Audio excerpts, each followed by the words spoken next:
Assalamualaikum warahmatullahi wabarakatuh. A'udzu billahi minasyaitonir rajim. Bismillahirrahmanirrahim. Alhamdulillahi rabbil alamin. Allahumma salli wa sallim ala sayyidina Muhammad wa ala ali sayyidina Muhammad.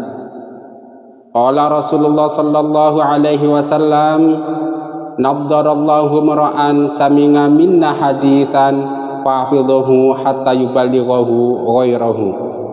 Semoga Allah Subhanahu wa taala menjadikan orang-orang yang mau mendengarkan hadis, mau mempelajari hadis, lalu mau menyebarkannya kepada orang lain, Allah jadikan wajahnya berseri-seri baik di dunia maupun di akhirat. Allahumma amin.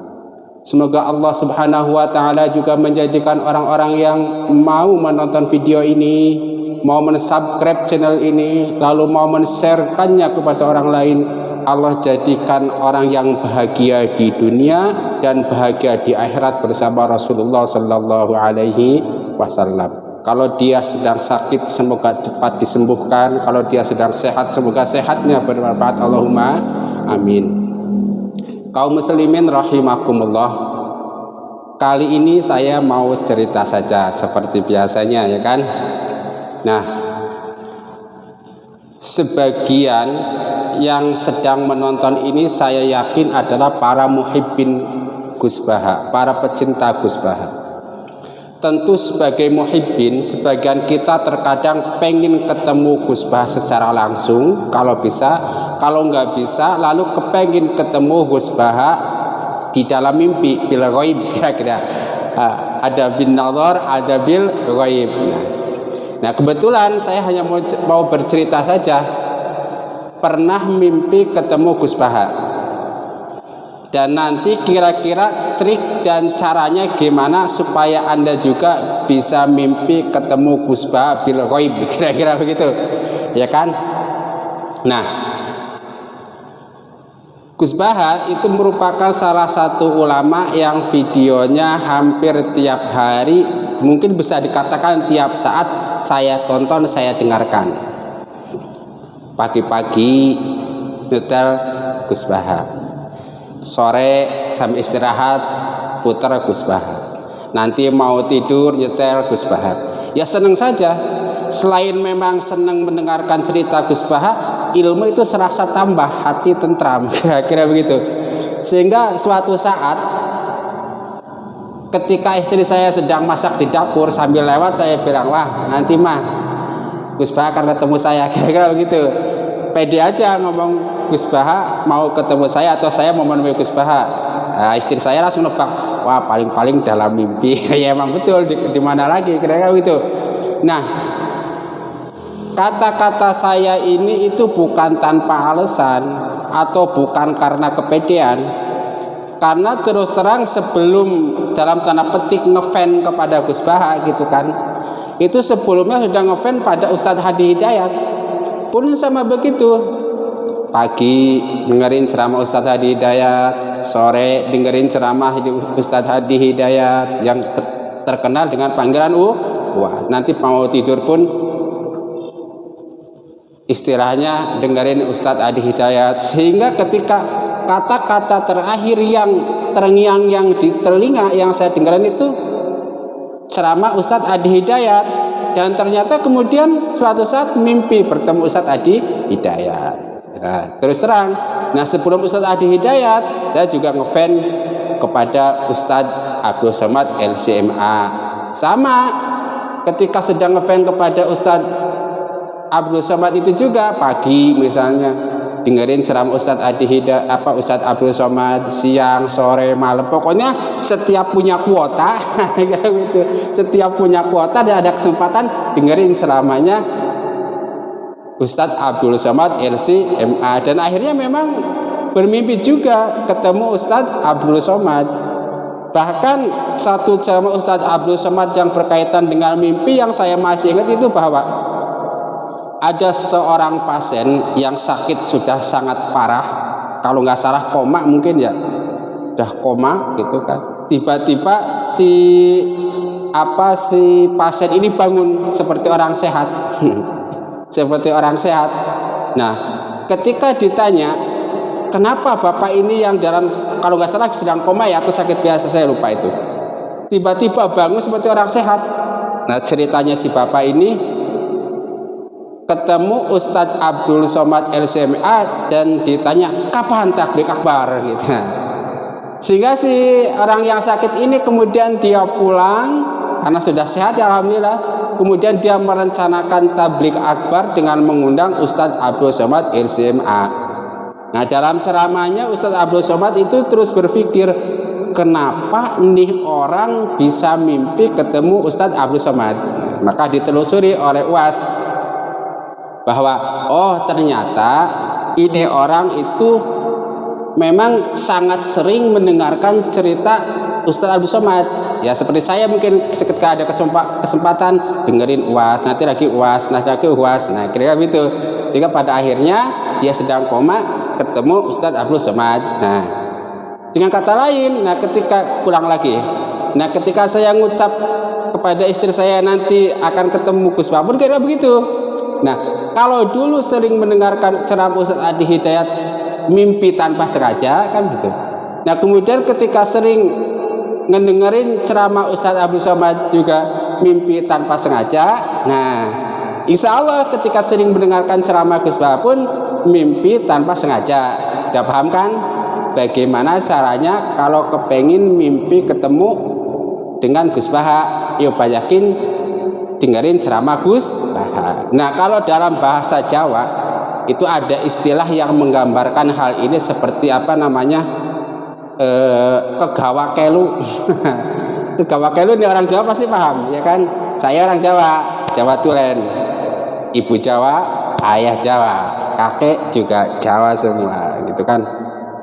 Sehingga kegawakelu, maksudnya kegawakelu yang saya pahami itu karena saking seringnya di alam nyata itu bertemu, berjumpa atau bersama atau apalah, pokoknya sering bersentuhan atau sering mengalami di dunia nyata sehingga terbawa ke alam tidur, tergawa ngimpi itu. Kegawa ngimpi, kegawa kelu kira sampai-sampai apa yang kita alami di alam tidur dialami juga di alam mimpi. Nah, maka rumusnya kalau kepengen ketemu Gus Baha, kalau bin nazar melihat langsung nggak bisa, maka bisa ketemu bil ghaib, di alam gaib, yaitu di alam mimpi. Caranya gimana? Rumusnya itu dari budaya Jawa, kegawakelu. Nah singkat cerita, suatu saat mimpi ketemu Gus Baha, kira-kira gitu. Dari sekian banyak cerita, dari sekian banyak dialog mungkin ya dengan Gus Baha di alam mimpi, itu yang masih saya ingat itu saya cerita begini, Gus, kepripun nggih kula pernah mimpi ketemu Rasulullah misalnya, namanya juga ngimpi, cerita ngimpi gitu kan. Itu pernah ngimpi masuk surga misalnya, pernah ngimpi ngalami kiamat, pernah ngimpi ngalami dunia kematian dan lain-lain. Itu yang saya ingat. Walau alam bisawab, juga ngimpi. Nah terus singkat cerita kemudian saya sama Gus Baha itu pulang ke rumah saudara Gus Baha, entah siapa, tapi ketika itu yang saya ingat kayaknya itu rumah saudara mbah-mbahnya itu. Nah itu biasa saja. Nah kebetulan di rumah mbah-mbahnya Gus Baha itu sedang mengacarakan acara ya kalau kita sekarang itu seperti orang tahlilan, sedang tahlil kira gitu kan, kirim doa bersama. Nah yang menarik, di rumah Gus Baha itu ada tetangga saya yang sudah nenek-nenek, satu sudah meninggal, satunya lagi saya belum tahu apakah dia masih hidup atau sudah meninggal. Namanya mohon maaf nih kalau namanya itu Jawa banget.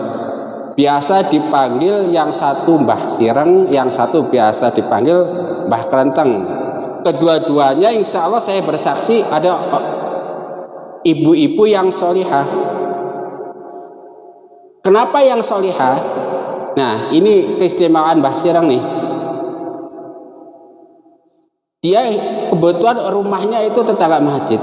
Setiap kali ada kegiatan keagamaan itu entah pengajian, entah itu kerja bakti, istilahnya membangun masjid, entah apalah, dia itu selalu menyempatkan diri membawa makanan seadanya. Biasanya punya singkong, bawa singkong, pas punya nasi goreng, bawa nasi goreng seadanya. Kalau pas punya rezeki banyak mungkin bagi dan lain-lain dan lain-lain. Dan itu buktinya kebaikan dia sampai terpatri di otak dan pikiran saya, dan saya bersaksi insya Allah dia termasuk orang yang baik, ahli sedekah lah kasarnya begitu. Itu kalau Mbah Sireng. Dan waktu itu kebetulan saya baru pulang dari pesantren lah. Jadi dia itu sangat menghormati orang-orang yang punya ilmu, terutama yang dari pesantren. Dan insya Allah keluarganya juga berkah gitu kan. Itu keistimewaan Nyun Sewu Mbah Sireng yang ada di pikiran saya, ada di hati saya. Dia orang baik, suka aktif di kegiatan keagamaan, kemudian dia juga suka bersedekah membawa makanan pada momen-momen keagamaan. Kalau sebagian orang datang ke pengajian duduk makan, dalam tanda petik nih, makan makanan orang lain, kalau ini membawa gitu kan. Nah itu kan ya julmul ya herumin ya disulba. Yang satunya lagi Mbah Klenteng. Mbah Klenteng juga sama, dia masih bersaudara dengan istilahnya dengan Mbah Sireng ini. Cuman kelebihannya karena Mbah Sireng bisa dikategorikan waktu itu orang yang berada, sedangkan Mbah Klenteng itu bisa dikategorikan orang yang kurang mampu. Tetapi sama kedua-duanya itu kalau ada acara keagamaan dia aktif, lalu suka bersedekah. Dan kelebihan yang saya lihat dari Mbah Klenteng ini, dia lebih sabar, lebih menerima keadaan, kira-kira begitu. Nah itu adalah, nah nyambung lagi ke cerita Gus Baha. Nah pas saya pulang ke rumah Gus Baha, ke rumah Mbak Gus Baha, ada tetangga saya itu, oh ini kok tetangga saya ada di sini, hubungannya apa dengan Gus Baha? Walau alam, kira-kira begitu.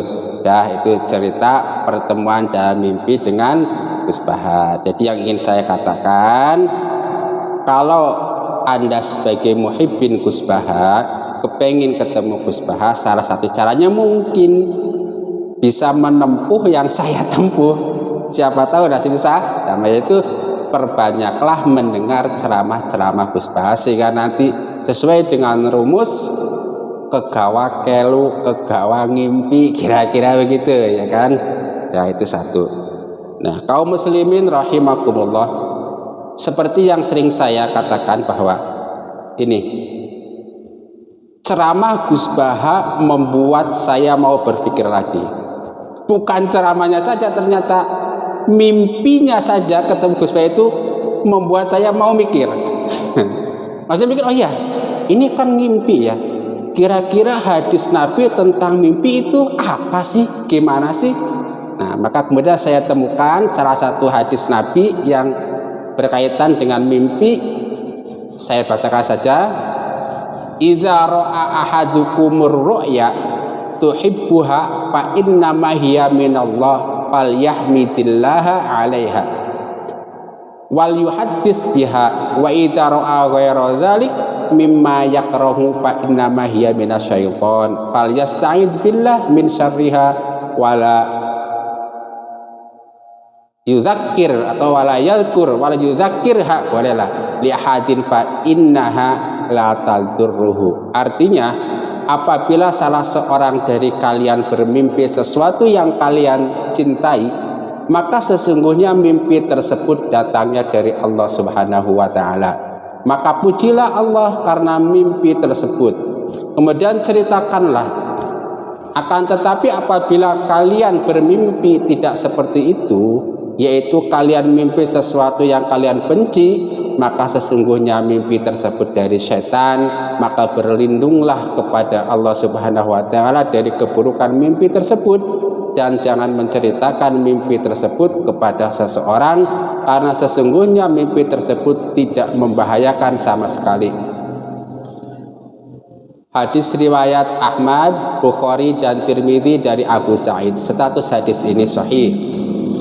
Kaum muslimin rahimakumullah, Anda bisa membaca hadis ini dalam kitab Jami' Shaghir hadis nomor 621 atau dalam syarahnya yaitu kitab Faidul Qadir hadis nomor 621. Atau Anda juga bisa membacanya dalam kitab Sahih Bukhari hadis nomor 7044 dan juga hadis nomor 7045.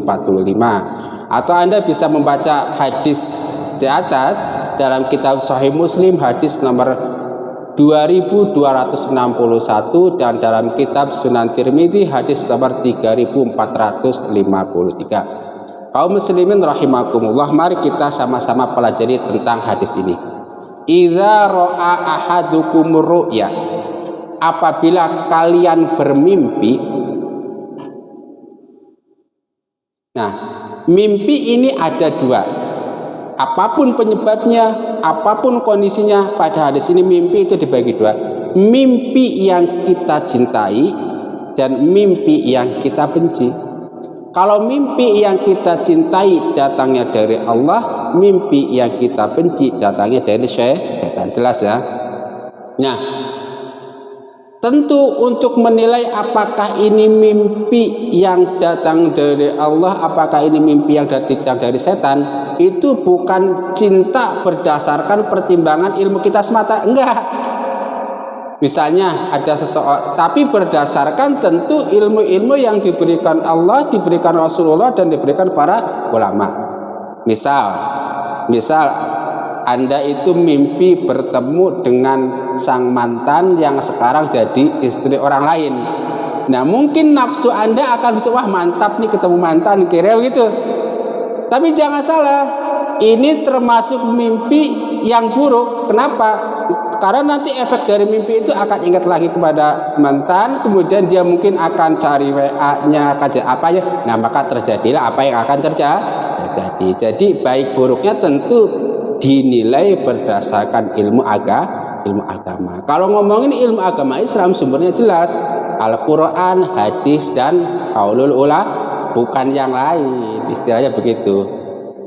Saat itu ya, jadi mimpi ada dua, ada mimpi baik, ada mimpi buruk. Nah, kalau mimpi ketemu Gus Baha, insya Allah masuk kategori mimpi yang baik. Kenapa?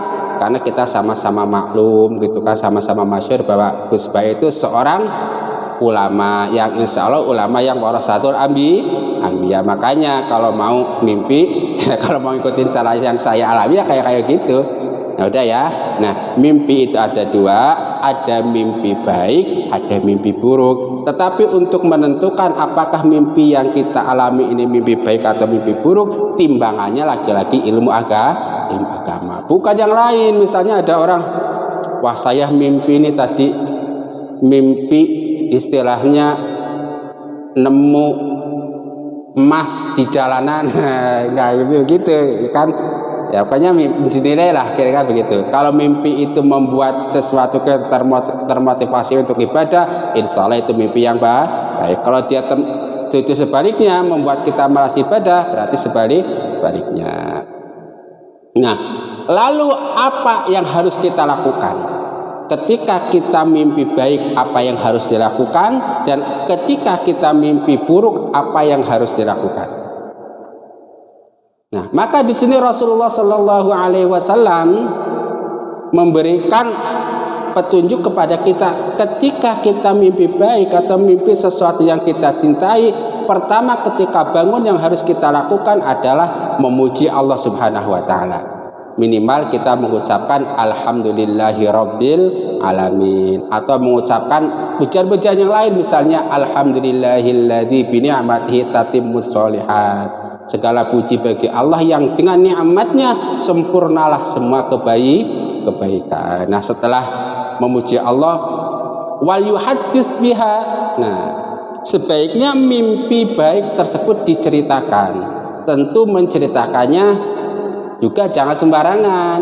Menceritakannya dicari momen, waktu, kondisi, dan orang yang tepat, sehingga ketika kita menceritakan mimpi tersebut menjadi kebaikan pula. Jangan mimpinya baik pas diceritakan efeknya buruk, itu kurang pas. Nah, kebetulan karena saya suka bikin konten YouTuber kayak gini, ya udah saya ceritakan di depan kamera. Mudah-mudahan juga menjadi manfaat bagi saya khususnya dan bagi para muhibbin dan umat Islam seluruh dunia pada umumnya. Allahumma amin. Ceritakan. Kalau kalau pertimbangannya kita menceritakan itu maslahah baik bagi diri kita maupun bagi orang yang lain, fal yuhaddits, maka ceritakan. Nah, wal yuhaddits ini juga tentu sesuai dengan dalil yang lain, wa amma bi ni'mati rabbika fahaddits.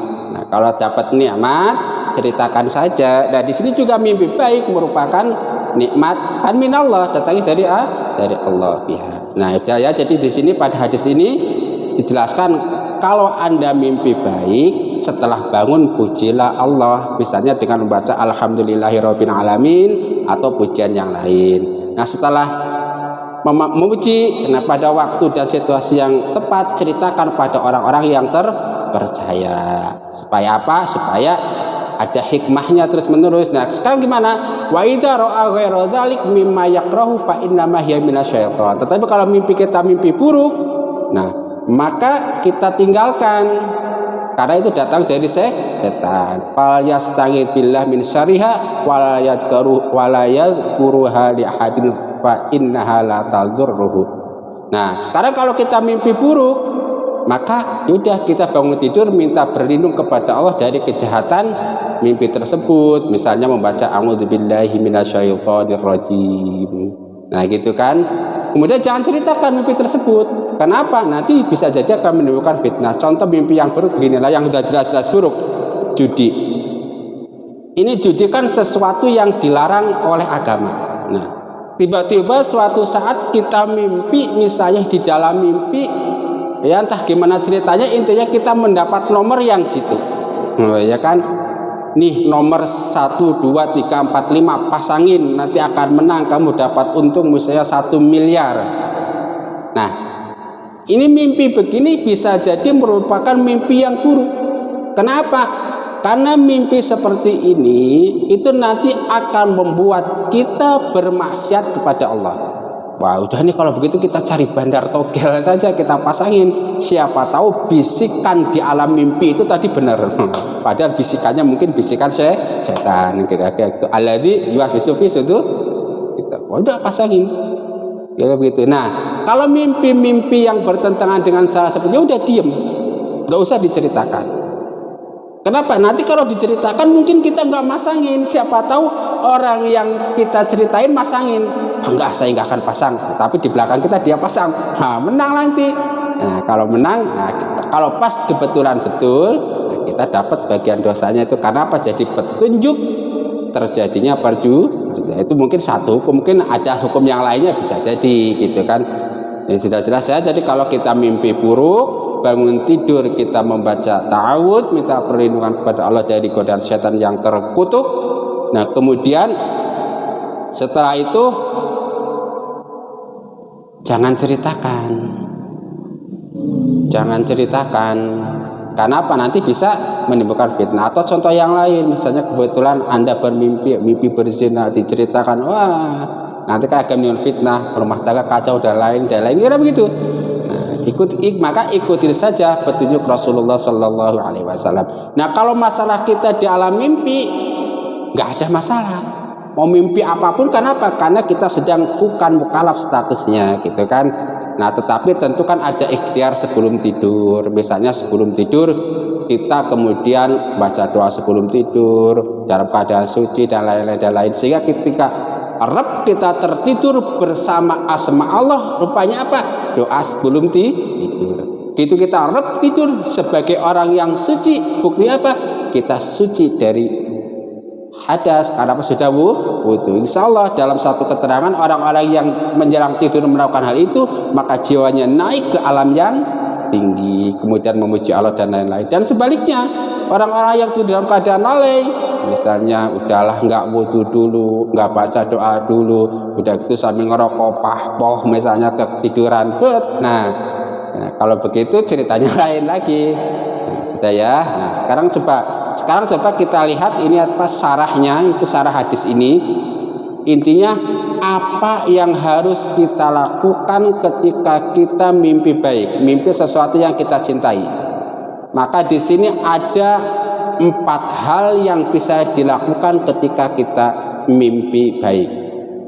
Pertama, percaya jika mimpi tersebut datangnya dari Allah Subhanahu wa taala.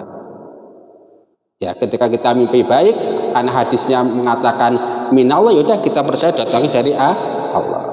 Untuk membedakannya baik dan buruk, yaitu tadi gunakan timbang petunjuk yang ada di dalam Al-Quran, di dalam hadis dan qaulul ulama.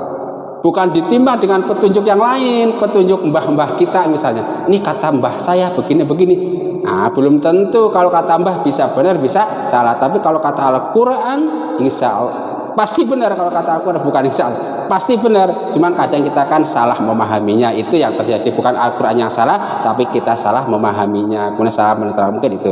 Jadi nimbangnya itu bukan kata kakek yang tapak di atas gunung nih.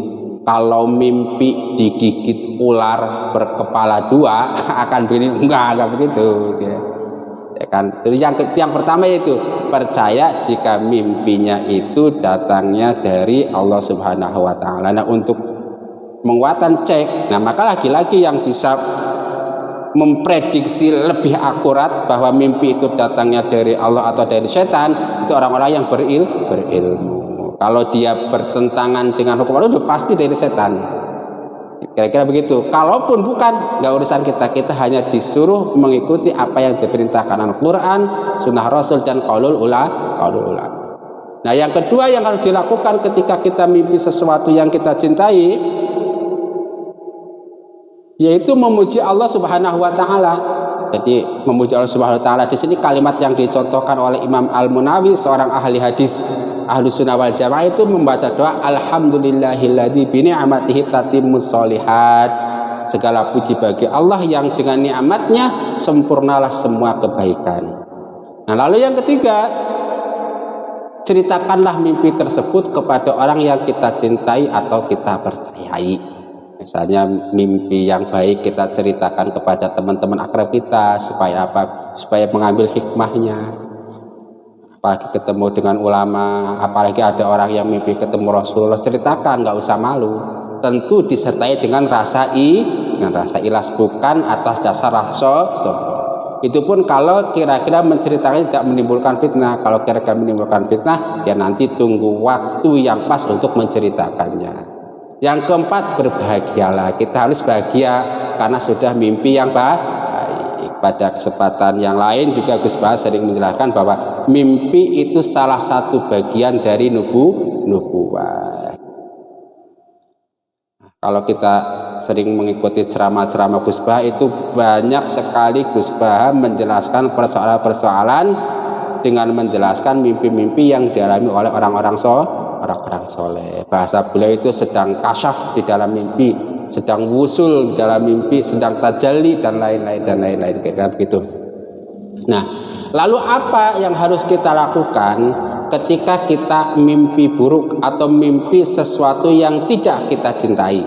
Nah, lagi-lagi ini menurut kitab ini nih, Syarah Al-Munawi, itu disebutkan minimal ada 5 hal yang bisa kita lakukan ketika kita mimpi buruk. Yang pertama, percayalah mimpi tersebut disebabkan setan untuk menakut-nakuti kita dan membuat kita was-was dan malas ibadah. Jadi kalau kita mimpi buruk pasti dari setan. Untuk apa? Was-was. Misalnya kita mimpi didatangi oleh kakek kita, oleh mbah kita, oleh karuhun kita, kemudian karuhun kita mengatakan, kamu nanti harus ziarah ke makam saya sambil bawa ayam hitam. Nanti ayam hitam waktu ziarah disembelih, kemudian darahnya istilahnya ditumpahkan di sana. Ini udah pasti setan, karena apa? Nyerempet kepada perbuatan syirik. Kalau syiriknya wallahu alam, kan itu perbuatan batin yang kita nggak tahu. Kira-kira begitu. Setan, misalnya ada setan menakuti mimpi nih. Mimpi misalnya kita mau punya acara ke Jakarta, malamnya kita mimpi misalnya ketemu dengan seseorang brewokan atau apa. Nah, kemudian berjenggot putih panjang mengatakan besok jangan ke Jakarta. Kalau ke Jakarta nanti kamu akan tertimpa musibah. Kira-kira gitu. Yang kayak gitu udah pasti itu dari setan. Karena apa? Karena yang bisa menentukan musibah atau bukan musibah semata-mata hanya Allah Subhanahu wa ta'ala. Yaitu ya, lagi-lagi tolak ukurnya itu bertentangan dengan syariat atau tidak. Karena jelas dalam dalil la ta'ata li maksiatillah, enggak boleh taat pada sesuatu yang membuat maksiat kepada timbangannya itu bukan timbangan wah karuh dan lain-lain itu kan. Karena apa? Karena kita kembali sedang membicarakan hadis Nabi. Kalau yang lain-lain nantilah kita bicarakannya. Nah, yang kedua, ketika kita mimpi buruk itu meludah ke sebelah kiri ketika bangun. Jadi misalnya kita sedang tidur, bangun, mimpi buruk gitu, nah langsung meludah.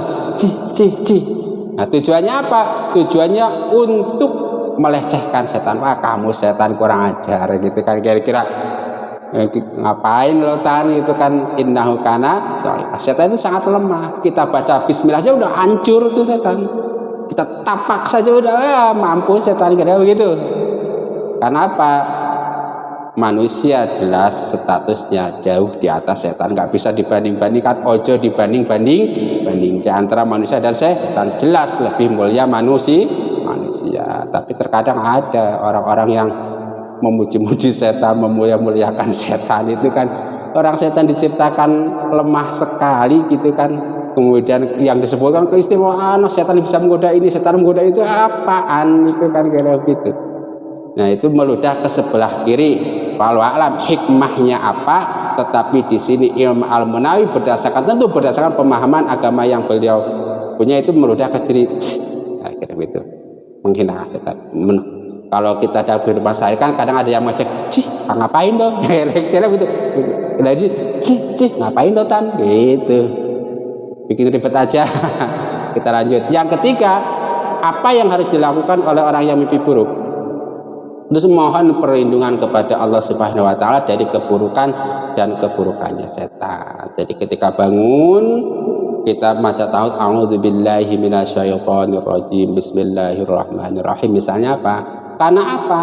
Mimpi buruk itu bisa mengakibatkan dampak buruk bagi orang-orang yang tidak bisa mengelolanya. Seperti contoh tadi itu, setan masuk ke dalam mimpi kita kemudian menakut-nakuti kita. Wah, ini kalau kamu nggak bawa ayam hitam ke kuburan Mbah A misalnya, wah bisa celaka nih, dagangannya bisa buang. Nah, itu kan kalau orang-orang yang nggak cukup ilmunya dia bimbang mau membawa ke sana gimana, bisa terpeleset kemudian musyrik, nggak membawa takut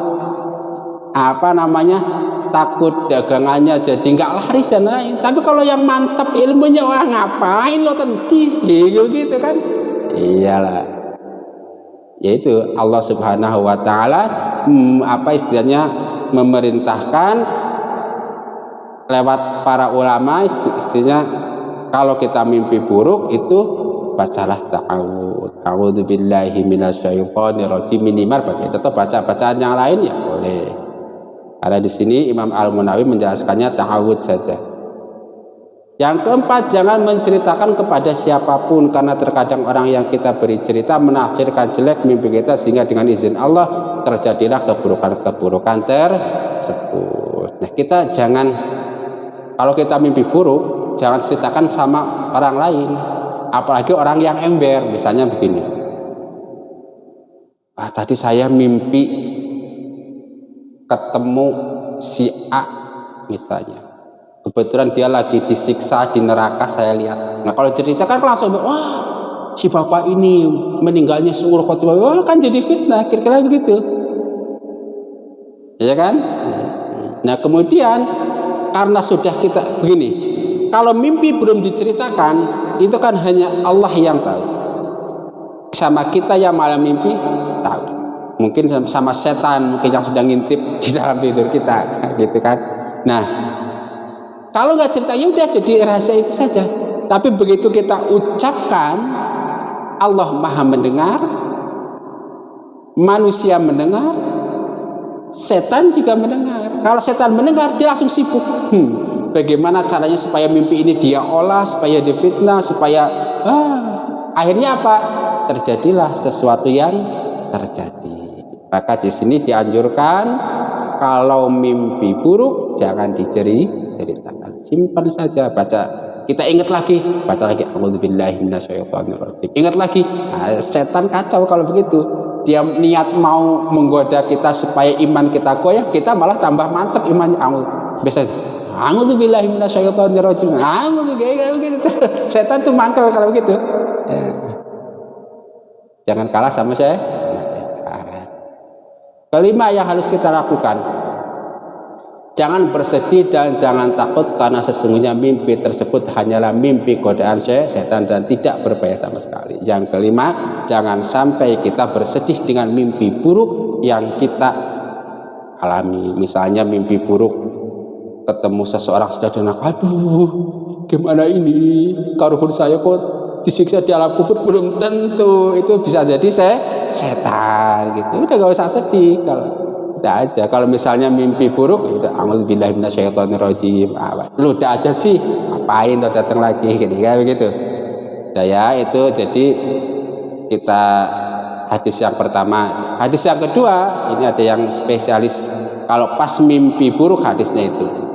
Rasulullah Shallallahu Alaihi Wasallam bersabda, "Idza ra'a ahadukum ru'ya yakrahuha fal yabsuq ngan yasarihi salasan wal yasta'id billah minasyaitonir rajim salasan wa yatahawwal an jambihi alladzi kana alaihi." Nah, di sini dikatakan artinya, apabila salah seorang dari kalian melihat mimpi atau bermimpi yang kalian benci, yaitu mimpi buruk, maka hendaklah meludah ke sebelah kiri sebanyak 3 kali, lalu mintalah perlindungan kepada Allah sebanyak 3 kali, dan membalikan badan dari sisi yang tadi di bawah, ganti posisi tidurlah. Hadis riwayat Imam Muslim, Imam Abu Dawud, dan Imam Ibnu Majah dari Jabir. Nah, hadis ini itu bisa Anda baca dalam kitab Jami'us Shahih nomor 619, atau dalam syarahnya Faidul Qadir hadis nomor 619, atau dalam kitab Sahih Muslim hadis nomor 2262, atau dalam kitab Sunan Abu Dawud nomor 5022, atau dalam kitab Ibnu Majah hadis nomor 3908. Salah satu doa perlindungan yang bisa dibaca setelah mimpi buruk adalah ta'awudz dari a'udzubillahi minasyaitonirrajim. Aku berlindung kepada Allah dari godaan setan yang terkutuk. Kemudian meludah ke sebelah kiri sebanyak 3 kali untuk menunjukkan ketidaksukaan terhadap mimpi yang dilihat dan merendahkan setan yang telah menghadirkan mimpi buruk tersebut. Sedangkan ganti posisi adalah tafakkur. Nah, ketika kita mimpi buruk pada hadis ini itu yang harus kita lakukan 3 hal. Yang pertama itu adalah meludah 3 kali.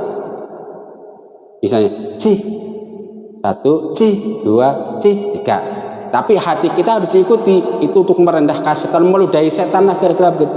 Ludahi aja tuh setan yang udah berani datang ke dalam mimpi kita. Nah, yang pertama. Yang kedua itu kemudian minta perlindungan kepada Allah Subhanahu wa taala 3 kali pada hadis ini. Misalnya dengan mengucapkan a'udzubillahi minasyaitonirrajim, a'udzubillahi minasyaitonirrajim, a'udzubillahi minasyaitonirrajim, atau ta'awudz yang lain misalnya a'udzu bikalimatillahi tammat min syarri ma khalaq, misalnya begitu, dan lain-lain. Atau bisa yang panjang itu surat Falaq, Nas, kurang itu Falaq dan Falaq Nas, kemudian huwallahu ahad, al-mu'awwidzat, dan lain.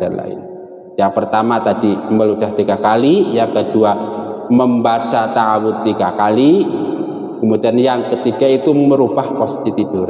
Misalnya tadi kita itu pas mimpi buruk tidurnya miring ke kiri, pindah miring ke kanan. Tujuannya apa? Tafaulan. Apa tafaul itu? Tafaul adalah berdoa dengan perbuatan kita supaya nggak mimpi buruk lagi. Kalau tadi mimpi buruk ke sini, mudah-mudahan tidur ke sebelah kini tidak mimpi buruk. Jadi intinya, ketika kita mimpi baik, kita harus bersyukur dengan cara misalnya mengucapkan alhamdulillahirabbil alamin, lalu menceritakannya kepada orang yang tepat agar bisa diambil hikmahnya, iktibar. Kalau kita mimpi buruk, kita itu nggak usah takut, kita cukup meludahi itu setan, kemudian minta ta'awudz kepada Allah, dan kemudian bertafakur. So, kembali kepada yang awal, bahwa bagi para muhibbin Gus Baha yang mungkin kepengin bertemu dengan Gus Bah baik bin nazar maupun bil ghaib di alam gaib, salah satu caranya mungkin bisa seperti yang saya lakukan, perbanyak mendengar ceramah-ceramah Gus Bah. Kalau bisa datang langsung pengajian beliau, kalau nggak bisa lewat YouTube. Dan jangan lupa subscribe channel ini. Nah, kalau ini iklan, subscribe channel ini, mudah-mudahan kita sama-sama tabarukan dengan ilmu-ilmu Gus Bah. Allahumma amin. Di share channel ini, Allahumma amin. Oh ya, terakhir, bagi teman-teman yang mau mendownload video ini atau mau men-share video ini, mau mengedit video ini, silahkan. Yang penting satu, tidak bertentangan dengan hukum-hukum Allah. Apa itu hukum Allah? Satu tentu Al-Quran, yang kedua tentu sunnah Rasulullah, dan yang ketiga tentu qaulul ulama, dan yang kedua tidak bertentangan dengan hukum-hukum NKRI, dan yang ketiga tujuannya ikhlas, hanya untuk menyebarkan hadis Nabi. Itu salah satu tujuan yang pengen saya tanamkan di dalam diri itu ketika itu adalah mudah-mudahan saya, Bapak Ibu sekalian yang menonton ini, dijadikan oleh Allah Subhanahu wa Ta'ala masuk kelompok yang didoakan oleh Rasulullah.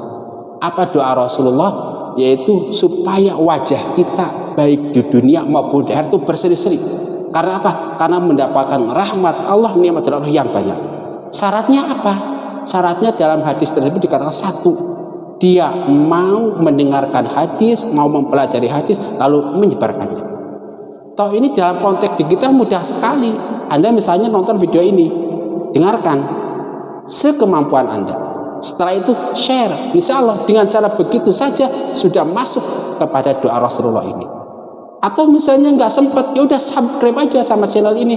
Insya Allah saya doakan bersama saya dan bersama semua umat Islam yang mencintai hadis masuk dalam doa Rasulullah. Subscribe aja. Atau channel-channel yang juga sama, sebagai ikhtiar kita masuk dalam doa Rasulullah sallallahu alaihi wasallam. Naddarallahu mar'an sami'a minna hadisan fahafidhahu hatta yuballighahu ghairahu, Allahumma amin. Rabbana taqabbal minna innaka antas samiul alim wa tub alaina innaka antat tawwabur rahim. Subhanakallahumma wa bihamdika asyhadu an la ilaha illa anta astaghfiruka wa atubu ilaik. Wa afa minkum. Wassalamu alaikum warahmatullahi wabarakatuh. Jangan lupa